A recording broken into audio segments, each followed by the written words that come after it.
Ladies and gentlemen, the story you're about to hear is true. The names have been changed to protect the innocent. Dragnet.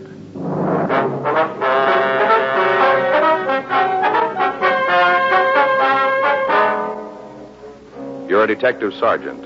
You're assigned a homicide detail. An attractive divorcee disappears from her home. There's no lead to her whereabouts. There's evidence of foul play. Your job? Find her.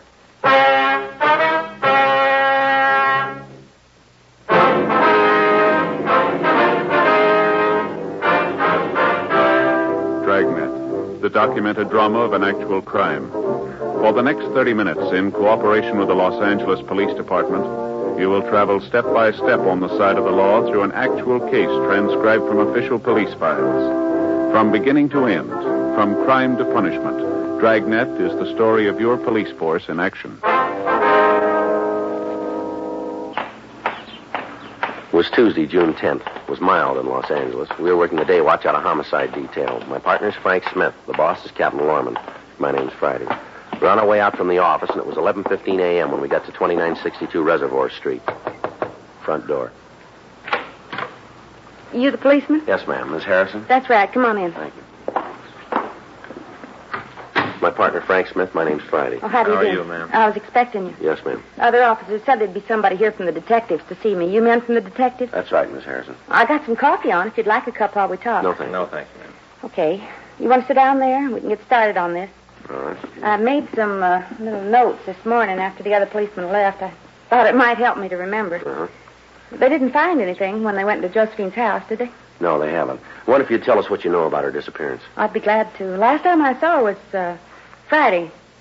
The 6th, last Friday. Mm-hmm. Where was that? Out in her yard. She was hanging up clothes, and we got to talking, about neighborhood stuff. Yes, ma'am. We talked for a little while, her hanging up clothes, and I was working around the yard. Did there seem to be anything wrong then?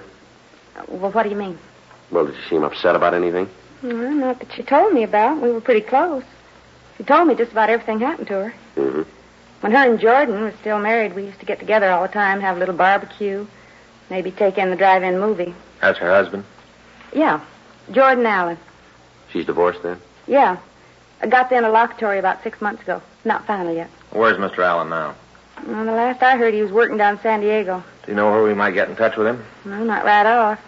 Must be some letters over to Josephine's, though. He was always writing her. Was there any trouble between them? They got a divorce. Well, that's not what I mean. I mean after. Did they have any arguments, any disagreements? Oh, off and on. Jordan wanted to get back together again, always asking her to call off the decree. Mm-hmm. Did he see her often? I don't think they got together in the last couple of months. I know Josephine got some phone calls from him, though. From San Diego? Yeah. Did Mrs. Allen say anything to you about taking vacation, anything like that? No, if she'd had anything like that in mind, she'd have told me. We were pretty close. Did she have any men friends that you know of? Oh, she's a handsome woman, Mr. Friday. She had a lot of them. Well, did she see any one person more than the others, would you know? David Lansing. They used to go out quite a bit. I think David wanted to marry her as soon as the divorce was final. Has he been around lately, would you know? Not since Josephine disappeared. How about before that? I had a date with her the very night before. Went out to dinner and then went dancing. Any trouble between them, would you know? I don't want to get mixed up in anything, Mr. Friday. You can understand that, can't you? Yes, ma'am, we can, but if you know anything about Mrs. Allen's disappearance, we'll have to ask that you tell us. It's just that I don't want David to find out about it. Well, he won't hear it from us. That's a promise? Yes, ma'am. How about you? Yes, ma'am. Well, then, if you ask me, I'd say that David had something to do with Josephine's being gone. Why do you say that? Because they were always fighting. I could hear them all the way over here. What'd they argue about, do you know? Well, David wanted to marry her. And she wouldn't tell him whether she would or not until after the divorce was final. The way she put it, until she got the papers, she was still a married woman. Lansing didn't like that, huh? No, not a bit.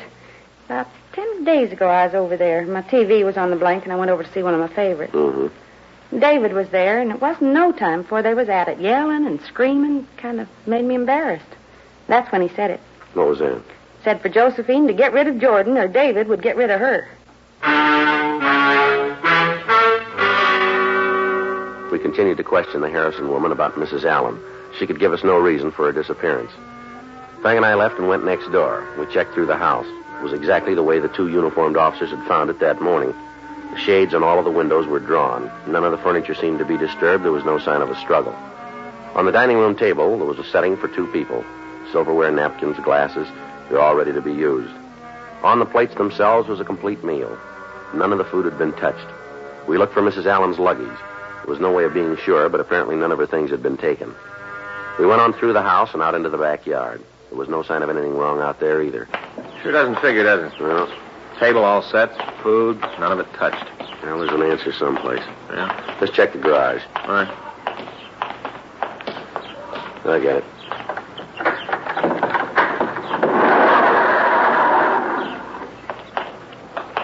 Well, no sign here. No. You want to check the stuff at the back? Yeah. Trunk here. Look at this. Looks like stains of some kind. Better take a look, huh? The way it's wrapped up, they're going to mail it. Yeah. Labels and everything here. A rope. You got anything to cut this with? There might be something here. Wait a minute. Here, we can try this. Oh, thanks. Keep those knots. Yeah. Here. Give me a hand with the lock, will you? Yeah. It's coming out. There we are. All right.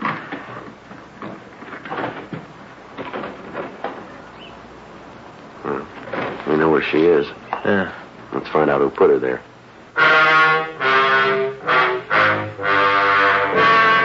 The crew from the crime lab was called, and they came out to go over the house and the garage. Frank and I called the office and told them what we'd found. We checked the labels on the trunk. They were addressed to a David Lansing on Rowena Avenue out in Glendale. We went back to the woman who'd put in the original call. From her, we got a complete description of Lansing, and we called it into the office. We found that he had an arrest record listing several drunk charges and 2 major 415s, fights. While the men from the crime lab continued their investigation on the scene, Frank and I drove over to see Lansing. He wasn't home. We talked to his landlady, but she told us that she hadn't seen him in several days. She was unable to tell us where he was employed. We checked his room, and we questioned her about his car. She gave us the name and business address of his roommate. We drove over to see him. He worked in a large television store on Pico Boulevard. Yes, sir. Something I can do for you? I'd like to see Mark Gilson. That's me. Police officers, Mr. Gilson. This is my partner, Frank Smith. My name's Friday. How are you? What can I do for you? We'd like to ask you a couple questions about David Lansing. Dave in trouble again? Do you know where he is? No, I haven't seen him for a couple of days. You have no idea where you can find him?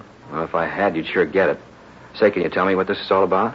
It'd be better if we talked to Lansing about it. Yeah, if he's in the beef again, I'd just as soon stay out of it. Won't make me unhappy. When'd you see him last? The day? That's it. Let me see. I guess it was Friday night. He say anything to you that might give us a lead as to where we can find him? No, I was home when he came in. He was pretty bugged about something. You know what it was? Only a couple of things ever got Dave upset, his boss or his girl.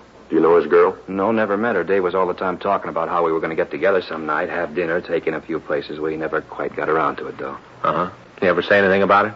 No, not much. He was pretty crazy about her, wanted to marry her just as soon as her divorce was final. What was he mad about when you saw him last, you know? Well, I guess it was Josephine. That's his girl. Yeah, we know. And he was sore about her. She's got this husband down south someplace. I don't know, either San Pedro or San Diego, somewhere down there. Yeah? He was trying to get Josephine to come back to him, call off the divorce. He's always calling about it, trying to see her. Made Dave sore. The way he put it, he and Joe had gotten into a beef about it that day. Mm-hmm. That was Friday? Yeah. He had a couple of drinks before he got home, and while he was there and we were talking, he had a couple more. Got pretty mean. Is that right? Oh, yeah. Dave doesn't drink too good. All he needs is a couple. He thinks he can lick the world. He gets pretty mean. I don't like to have him around when he's loaded. You give any idea where he was going? No, I left him at the apartment. What time was that? Oh, I don't know. About 6:30, around in there. I had a date with a girl. She lives out in the Santa Monica Canyon. Takes about an hour to drive out there. I left about 6:30 because I met this girl at 7:30. Lansing was still in the apartment, huh? Yeah. He's just sitting there pouring the booze away. I told him take it easy, slow down. He said for me not to worry. Said he had to decide on something. I figured it was about Josephine. Mm-hmm. You know, Dave really loved that girl. All this stuff with her ex-husband was just eating at him. I guess he was just trying to figure out what to do. Yeah. It's a funny thing about Dave. It takes him a while to make up his mind about what to do, but once he decides, there's nothing that can stop him. That's so. Oh, yeah. It takes him a while, but he's always right. No, not always. What do you mean? Looks like he missed this time. Frank and I went back to the office. We got out a local broadcast and an APB on David Lansing, along with the information on his automobile. We made arrangements for a stakeout to be placed on his home. A call was put through to the firm who employed him, but they told us that he hadn't shown up for work that week. Frank and I went back to the crime lab, and we met with Lieutenant Lee Jones. He went over the physical evidence found at the murder scene. The trunk itself had been checked over, as well as the ropes it was tied with and the mailing label. There was nothing about the trunk to tell where it might have come from. The rope was of a common variety that could be purchased anywhere. The knots, however, were of a type generally used by seamen to secure heavy articles. We made arrangements to obtain samples of Lansing's handwriting for comparison with the writing on the label. The evidence was marked and booked. The next morning, Frank and I met with Captain Lorman, and we went over what we had. It was decided that in David Lansing we had a prime suspect. After we left the city hall, we started to check out the people listed in Lansing's package as friends or acquaintances. The first one we talked to was a Miss Dodie Fredericks. Honey, he's a bum. Well, how long have you known him? About 10 years we went together. Even thought about getting married. It was all a big deal. Right now, I don't much care if I never see him again. And when'd you see him last? Let's see. I guess it was Saturday. Yeah, Saturday night. It was last week? That's right. He came in the place. We talked. What place? Bar over on 6th. I worked there as a sort of hostess. What'd Lansing say when you saw him? Not much. I did most of the talking, just like usual. Mm-hmm. Just came in, sat in a booth. Always sits in a booth. Ordered a drink, and we talked. It was kind of slow, so we just sat and talked. What'd you talk about? The old days. I'm not going to give you a line. I was in love with Dave, always was, right from the first time I saw him. I wanted to marry him. Everything was going good until he met this Allen broad. All right. All of a sudden, he figures I ain't good enough for him or something like that. Anyway, he drops me right in the middle of the street, takes off. You say anything about Mrs. Allen Saturday night? Honey, he don't talk much else. All the time it's what she said or what she did. All the time that way. Mm-hmm. You'd think she was the Taj Mahal or something the way he talked about her. Yeah, but what'd he say Saturday night? Just about old Josephine. I tell you, I'm so sick of that name I could scream. I see. Big deal with them, too. He's always around her, but when he's got a problem, who do you think he comes running to? We wouldn't know. I'll tell you, me. She gives him the bad time, and he comes to me to get over it. Always been like that. Meets some girl, and right away it's the real thing. Always ends up the same way. He comes back. Mm-hmm. Thinks he's a real big man all the time with the chicks. One of these days, I'm going to tell him that. Tell him to leave me alone. Mm-hmm. Going to tell him as soon as he comes back. What do you mean? Hmm? About when he comes back. Do you know where he is? No, but when he was in here Saturday, he was broke. Borrowed $30 from me. Yeah. Said he had to leave town.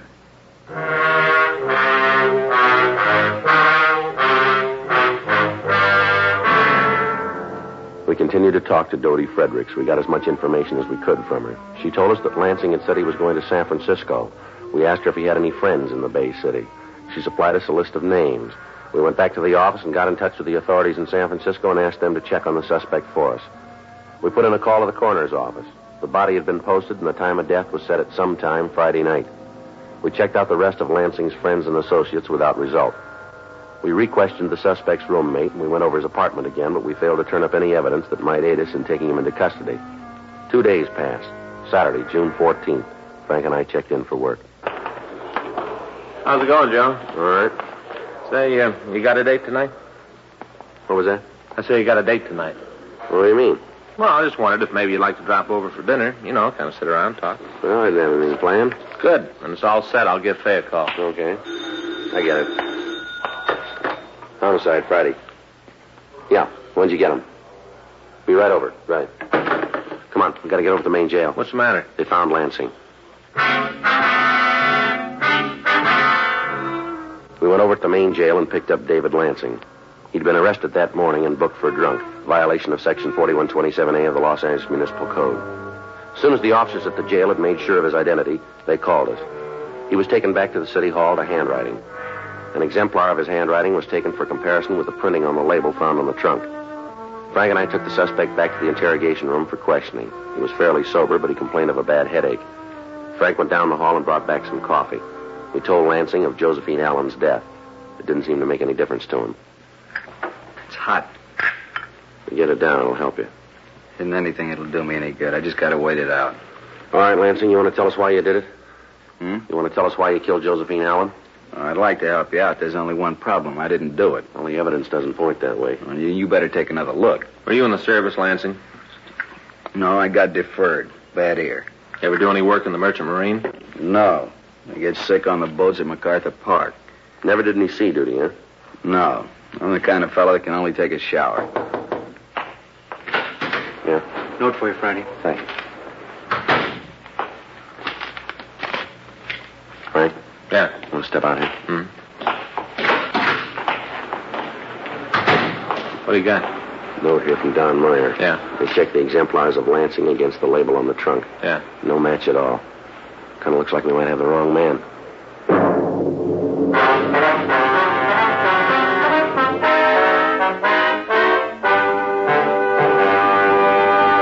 You are listening to Dragnet, the authentic story of your police force in action.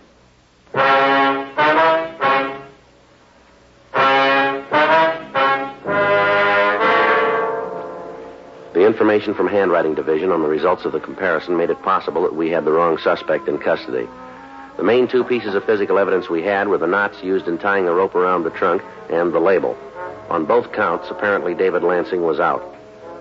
We set out for more coffee for the suspect, and we continued to question him. Look, I'll spell it out for you. I didn't have anything to do with killing her. You saw her Friday, didn't you? Yeah, but that don't mean I killed her. Well, tell us what happened when you saw her. From where? From when she opened the door. I went over to see her about 7:30. Friday night? Yeah, I went over to try to talk some sense into her. Were you two having trouble? Yeah. About what? The same thing all the time. I loved her. I loved her a lot. I wanted to marry the girl. All the time his ex-husband's hanging around, trying to get her to come back. I had a belly full, and I wanted to get things straightened out, so I went to see her. Yeah. I didn't call and tell her. She was pretty hacked about it. Said I should have called. She got real sore. Mm-hmm. I asked her what was wrong. She never acted like that before. I wanted to know what the beef was. All right. So she filled me in on how Jordan was coming up from San Diego. They had some things to talk about. Big deal. All the time they were talking. Him trying to get her to come back. Got to the point where I didn't know where I stood. Mm-hmm. She told me to come in, but she said I couldn't stay long because she was expecting Jordan. Said he was coming up for dinner. Yeah. I told her I wanted to marry her. I told her to make up her mind once and for all not to keep me on the string anymore. What'd she say? Told me to call her Saturday morning. Said she'd have something to tell me then. Go ahead. The way she put it, things were going to work out. After we talked for a little bit, I left. She told me she didn't want me there when the ex got to the place. What time did you leave? I don't know. Well, you must have some kind of an idea. Well, maybe 7:30 or 8, around in there. I'm not sure. I was pretty sore when I walked out. I didn't pay a lot of attention. Where'd you go then? I went home for a while. I sat around, and I went over to see a guy I know runs a little club on Alvarado. We sat there until the place closed, and after that I went home with him. Why didn't you go on to your place? No reason. He lived pretty close. We spent the night there. Why'd you stop going to work? What? We checked with the place where you work. They say you haven't been to work this week. I guess that's because I couldn't get in touch with Josephine. How do you mean that? I tried to call her Saturday morning. I didn't get any answer, so I figured that Jordan had talked her into coming back. I just went out on a run. Did you try to see her? Hmm? Well, did you go over to the house and try to see her? Yeah, I went over Saturday night. There wasn't any answer. Shades were all pulled down. I figured sure she'd left town. What'd you do? Went down to a bar on 6th. Saw a girl I know. We talked, and I guess I got pretty loaded. The next couple of days are kind of foggy. You ever met Jordan Allen? Yeah, once. Put it down that we didn't get along too good. You know anything about him? What do you mean? Well, what kind of business is he in? I think it's some kind of photography thing. He sells cameras or something like that. You know anything about his background? Not much. I only met the guy once. We didn't get along too good then. Near as I can remember from what Josephine told me, he worked on a boat. Yeah. Merchant marine for about 6 years. You sure about that? It's what I heard. Take it from there. All right, we'll do that. It's going to make a difference? But it might to you. How do you figure? You're lucky you get seasick.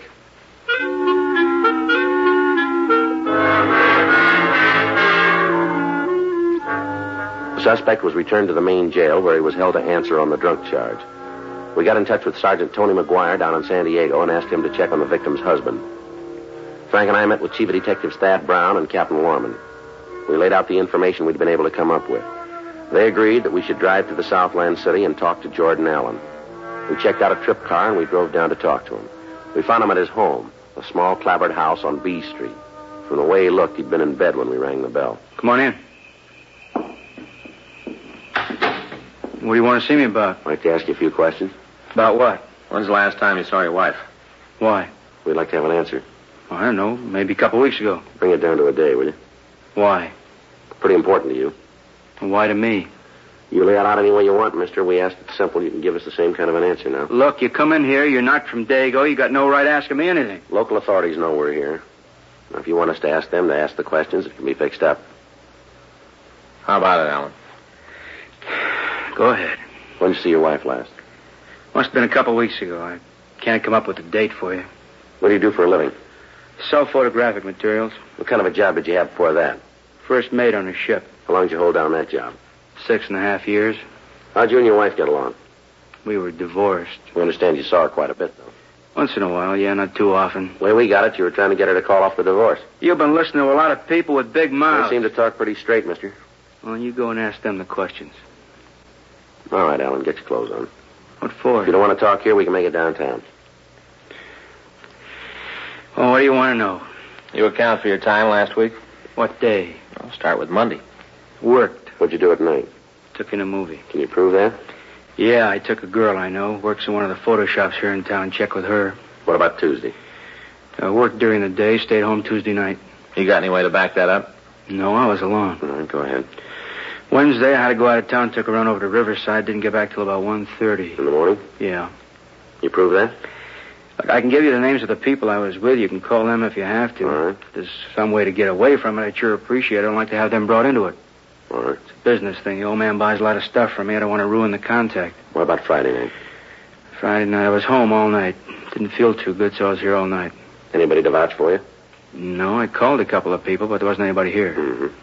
Saturday night, I went out with the same girl I dated Monday. Mm-hmm. Look, you want to tell me what this is all about? I think you know. Now, how would I know? You guys come in here cause a lot of trouble. How am I supposed to know what it's all about? All right, Alan, we'll lay it out for you. Your wife's dead. Josephine? That's right. When did it happen? Last week. You think I had something to do with it? Everything we've got points that way. Well, how do you figure that? Why'd I want to kill her? What reason would I have? We want you to tell us. Well, I haven't any. Now, come on, fellas. Tell me the truth. This is a joke, huh? How much did Jeff give you to pull the gag? No joke. Look, I don't know what he gave you, but I'll double it. You just tell me the bit, and I'll double your money. I like to get back at Jeff. It's no joke, Alan. All the evidence we've got points out that you killed your wife. Now, we just want to know why. You mean you really got a case you can take to court? We're going to try. Now, how about it? You want to tell us? Alan? I got scared. That's the only way you'd have known I got scared. Go ahead. I saw her Friday night. She said she'd have dinner with me, said we'd have some stuff to talk about. I went up to have dinner with her. Yeah.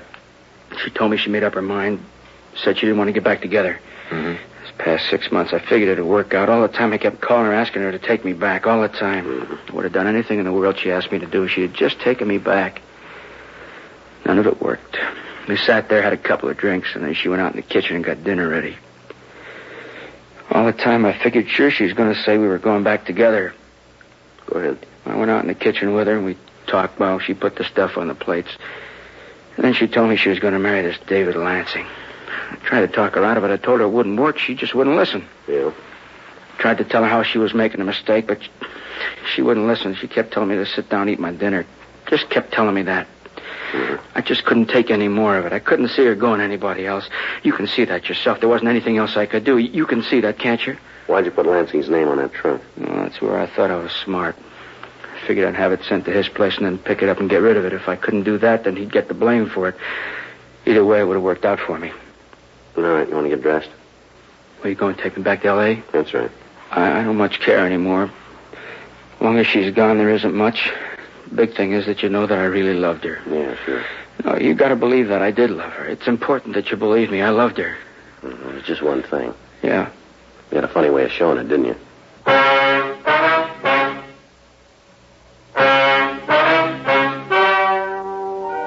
The story you have just heard is true. The names were changed to protect the innocent. On November 18th, trial was held in Department 97, Superior Court of the State of California, in and for the County of Los Angeles. In a moment, the results of that trial.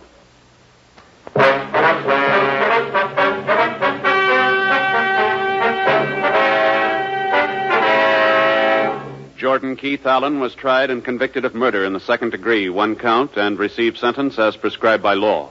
Murder in the second degree is punishable by imprisonment in the state penitentiary for a period of from 5 years to life.